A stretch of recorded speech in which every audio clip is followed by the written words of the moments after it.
A very few years ago, when people would call me and wanted a Cary type lifestyle but didn't want to pay Cary prices, I would direct them to Holly Springs. Not anymore. Today, Holly Springs has the highest median home price in the entire triangle, higher than Cary, higher than Chapel Hill. What has changed in that time to make home values increase to that extent? And is it still worth moving to Holly Springs now that prices are so high? When I first moved to North Carolina, Timothy and I were in our 20s. He took his first real job as a teacher. I was staying home with our oldest daughter, an infant at the time, and we bought a home, not surprisingly, in Fuquay Varina, just south of Holly Springs. Teaching isn't the most lucrative career, and prices were very affordable in Fuquay. We paid $113,000 for our home 23 years ago, and Fuquay was an absolutely adorable small town about 30 minutes from Raleigh. It was perfect. But why didn't we buy in Holly Springs? It was a shorter commute, but two things prevented us from buying in Holly Springs at the time. First, it was more expensive, and second, there was nothing there.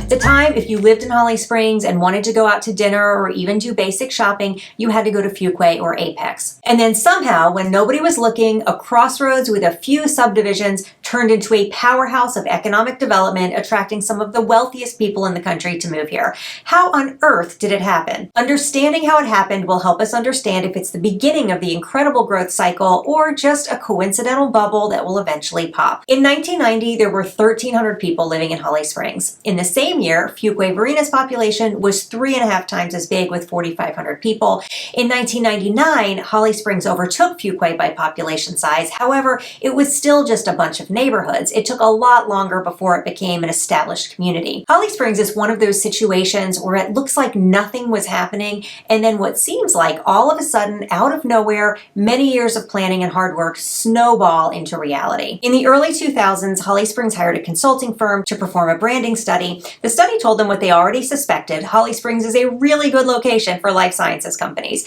and that's who they started marketing to. I think there were some other town planners in nearby towns who thought Holly Springs was a little too big for their britches. Nobody thought the plan would work, and lucrative companies would actually start relocating to this backwater. But in 2006, Holly Springs landed their first big break. A contract with Novartis led to a 500,000 square foot flu cell culture facility on 167 acres in Holly Springs that opened in 2009. Alongside the speculation by town planners, there were several large developers creating planned communities that became the backbone of luxury lifestyle for these future high-income earners. And it was important that these communities offered their own lifestyle because, remember, there was nothing but a Food Lion grocery store in Holly Springs at that time. Sunset Ridge came first. This foundational planned community throughout the 90s and early 2000s began building beautiful homes around the Sunset Ridge Swim and Tennis Club and the unaffiliated Devil's Ridge Golf Club. The median home price in Holly Springs at this time was $171,000. Sunset Ridge homes were selling 60% higher than the median in the 260s. 12 Oaks followed suit a few years later, developing a resort-style community with swim, tennis, and a social calendar boasting everything from mahjong to yoga to social nights. And throughout the 10-year period of neighborhood development, the town came into being. During this short window of time, the town developed and expanded on their parks and recreations offerings. In 2012, they purchased Sugg Farm. No buildings were allowed to be built on this property because of a conservation easement granted by the former owner, but the land's location adjacent to Bass Lake made it very valuable as a community resource. Things here in Holly Springs, to do. Not every town has an RC area. It's a nice thing to have that other towns don't have. They have archery sometimes over in that field. I believe there's a community garden going in over here. Next year, possibly. It's on the master plan, as far as I know. Town is just, it's a great town. It's small, but it's not too small. Wow, this is like way less crowded than Apex, man. You go to Apex to their dog park and there's 5 million dogs in there. Sugg Farm now provides fantastic accommodations for the many festivals and events hosted by Holly Springs.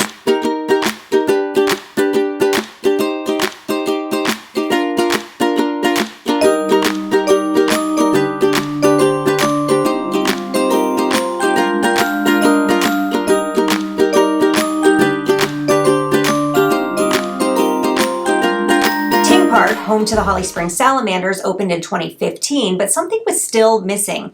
Unlike the surrounding towns of Fuquay and Apex, Holly Springs didn't have a historic downtown shopping district, so with this newfound affluence in 2018, they built one. This village district, as they called it, was the capstone to the Holly Springs Cultural Center and Library that was situated adjacent to the district, which had been completed in 2006.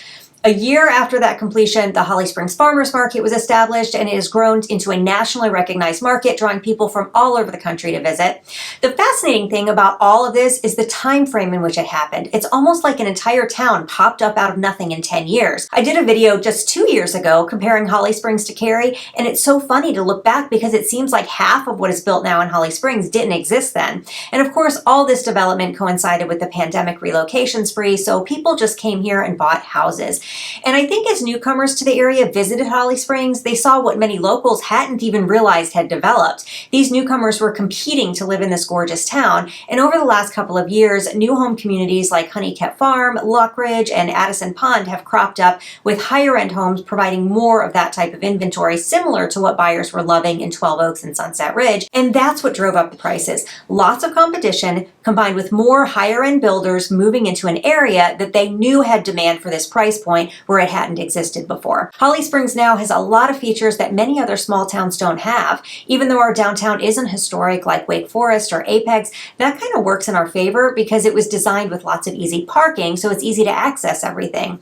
We have our own hospital right here in town, and I've actually gotten to use the ER since we've been here. Y'all give a nice get well to the editor in the comments because he's had kidney stones, but at least we can tell you that the hospital has been phenomenal. The only other hospitals in Wake County are in Raleigh and Cary, so having our own hospital is very cool. Driving 20 to 30 minutes doesn't seem that long until you're in pain, and then it's not a picnic. Within 10 years of locating to Holly Springs, Novartis, renamed Seqirus, was providing close to 800 jobs in Holly Springs. The average household income is currently $130,000 compared to $88,000 for the county as a whole. And just for kicks and giggles, I looked up the median household income in San Jose, California. It's lower than Holly Springs, $117,000, and of course the median home price is double what it is here in Holly Springs. But once the ball starts to roll, it picks up speed quickly.